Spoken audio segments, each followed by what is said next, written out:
room. This is the play that just occurred. That's like she tries to slide over right there, and Hartley just kind of falls and makes collision with that lower leg. You see her immediately grab it. And she went down hard and was clearly in a lot of pain. Sophie Cunningham went down hard after a brutal knee collision, and fans, along with Sophie's own family, immediately blasted the officiating for once again failing to protect players. To many, this felt like just another chapter in a troubling pattern. Caitlin Clark sidelined by a dangerous groin hit, J.C. Sheldon's infamous eye poke, Marina Mabrey's reckless foul. Every time the Fever face the Sun, someone seems to leave hurting, and frustration is boiling over. But instead of folding, Indiana fought back. Kelsey Mitchell erupted for a career-high 38 points, Odyssey Sims stepped up fresh off a hardship deal, and Lexi Hull buried a clutch three. The result? A stunning 99-93 overtime comeback win that no one saw coming after such a disastrous first half. The real question now is, how did this team flip the script so dramatically? And as we celebrate the win, let's send Sophie our best wishes for a full and speedy recovery in the comments below. Clock down to 6 for the Fever. Turner, up fade. Turner kicks it. Hull three-pointer. Bottom! Indiana, 7 on the shot clock, 25 seconds in regulation. I gotta get to the rim. Charles has to hoist and connects. Wow. The Indiana Fever prove their resiliency. Fever dog! Wow! Dogs in the chat. Wow. Yeah. For Indiana, the problems began well before tip-off. The Fever entered this game missing all 3 of their true point guards. Caitlin Clark was still sidelined with the groin injury she suffered in mid-July. Sydney Coulson was out with a torn ACL, and Ari McDonald continued to recover from a broken foot. That left the roster without a natural floor general, forcing coach Stephanie White to completely reimagine her team's offensive approach. Instead of fine-tuning sets for the postseason, like most squads at this stage of the year, Indiana had to shrink the playbook and lean on simplified actions, ones that wouldn't overwhelm players suddenly tasked with handling the ball outside their usual roles. For Phoenix, it was a quick turnaround to figure out, how we're going to play without, Ari and Sid. And now we got to figure out how we're going to play without Soph. And we've got to figure out, who can play in certain roles. What are our substitution patterns going to be? What kind of wrinkles can we throw out there? It doesn't get easier. And I think we come back and have Minnesota twice, right? So it's really good mentally, physically, and emotionally for us. And then it gives us practice time, which we're going to need. The challenge only intensified once the game tipped off. Midway through the second quarter, Sophie Cunningham took a hard hit battling under the rim and lasted barely 10 minutes before being forced out for good. Her shooting and grit had been a key part of White's patchwork rotation, and losing her didn't just cost the Fever a player, it stripped them of spacing, the lifeblood of their offense.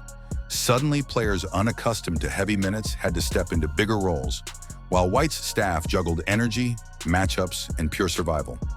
By halftime, the rotation was razor thin, and the Fever were scrambling to patch holes wherever they appeared. You got Sophie Cunningham writhing around in pain, definitely hurt, and Sophie's one tough cookie. If Sophie's kicking and screaming like this, no Will Farrell. She's in pain. We even have Connecticut Sun players, look at that, Connecticut Sun players, Connecticut Sun training staff coming up to her as the Fever starts making their way down. On paper, the odds screamed defeat, but instead of folding, the team flipped the chaos into fuel, using it as a chance to prove their toughness. It was survival mode, yes, but also a clear message. Fewer players didn't mean less fight. What the crowd didn't know then was that the night's toughest moment was still to come. It arrived with Cunningham's brutal collision, a hit that not only reshaped Indiana's lineup, but also reignited heated debate over how the game was being officiated. In our huddle, that's what we say together. And it's just more than words for us. I think when you see things happening, there's no other way. If you spread apart, the season goes down quicker than anything else. And we talk about with the injuries, people are probably expecting us to just fold, just like you said, and that's not us. We come in the locker room and we're motivated. We continue to be motivated every single time we step on that floor. At halftime, we're motivated, chip away, and that's our mindset. And just continue to uplift people. When one person goes down, we say it all the time, the next woman stands up. And that's really just been our motto and been what we've had to do a lot this season, and that's what we're just going to continue to do. The game's most defining moment struck midway through the second quarter in what turned out to be one of the season's scariest scenes. As Sophie Cunningham drove toward the rim, Bria Hartley lost her footing and crashed straight into Cunningham's right knee. The impact silenced the entire arena. Cunningham collapsed, clutching her knee and screaming in pain before trainers rushed to her side. Unable to put any weight on her leg, she was helped off the court as the Fever later confirmed she would undergo an MRI to assess the injury. To make matters worse, no foul was called, sparking immediate outrage from fans in the stands and across social media. She magically lower her shoulder into Sophie Cunningham's legs. Can somebody please explain that to me? Can somebody please explain those physics again? Don't want to hear it, because this is a dirty play. Fans reacted immediately. Many jumped to their feet, waving at the referees and shouting for the game to be stopped as Cunningham lay writhing in pain beneath the basket. Play continued, though, even as she remained on the floor, which only fueled the frustration, not just in the stands, but on the bench as well. Their starter had to be carried off without so much as a whistle or a signal from the officials. Afterward, Coach Stephanie White admitted that her first reaction to seeing Cunningham in such obvious distress was raw and unfiltered. Nothing on social. Yeah, MRI tomorrow. Sorry, just quickly on something. What's going through your mind when you see her down like that and you're jogging over there? I'm like, holy shit. I mean, especially the way that she fell and, how she was holding herself and how much pain she was in. At the time, it's like crap. And then you go down there and you see her and it's like, okay, just want her to calm down and be able to regroup. For many fans, this felt like far more than just an accident. Coming against the Suns, it seemed to add fuel to a troubling pattern that's been building all season. Memories of past incidents hung heavy. J.C. Sheldon's eye poke on Caitlin Clark in June, Marina Mabry's hard foul that sent Clark crashing to the floor, and Sheldon's knee to Clark's groin on July 15th, the injury that's kept her sidelined for over a month. Fans and commentators alike called those plays reckless and wondered why tougher discipline hadn't been handed down. With that history in mind, Cunningham's collapse didn't look like simple bad luck. To many, it was another example of a star being left vulnerable in a league slow to step in. Oh, and Cunningham is down. My goodness.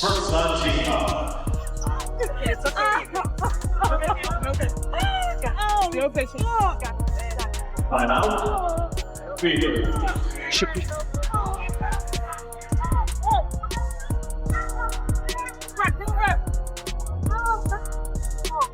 Scary moment as we went to commercial. Sophie Cunningham hit the floor hard and she is being helped off the floor, heading back to the locker room. If tensions were already boiling, they exploded once Cunningham's family spoke out.